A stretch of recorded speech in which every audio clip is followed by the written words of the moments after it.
今天我们将采用一个古老、充满争议的投资策略——马丁格尔策略来做回测计算。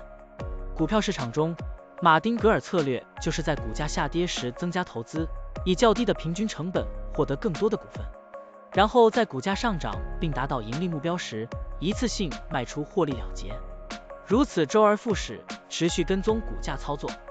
现在，我们就设定一些参数，让 Stocktiny AI 帮我们生成程序，对建设银行 0939HK 进行回测计算。设定参数如下：最大买入次数7次，最大加仓比例 1.5 倍，每次买入股价下跌的比例 10%， 获利卖出的上涨幅度 5%， 运行时间从2023年1月1日到2024年5月2日，交易手续费设定为 0.10%。 好了，按照上面的设定，程序运行的结果是累计交易9次，期末持仓价值10,176.58元，盈利 1.18%， 相比持仓不动，多盈利负 2.88%。 可以看到，橙色的持仓价值曲线比股价曲线更平缓。我们换一组参数，再尝试一下。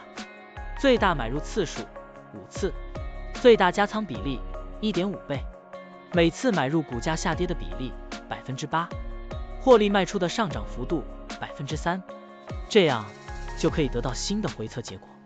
累计交易21次，期末持仓价值10,4395.06元，盈利 4.40%， 相比持仓不动，多盈利 0.34%。 股票的波动特性不一样，盈利效果就不同，参数设定不同，盈利效果也会不同。怎样找到最优的组合呢？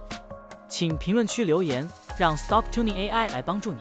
股票调优 AI， 利用 AI 技术赋能您的股票选择与操作。本站内容不构成对任何人的投资建议，您应当基于自己的独立判断做出决策。扫描二维码获取文字稿，欢迎点赞、评论、转发。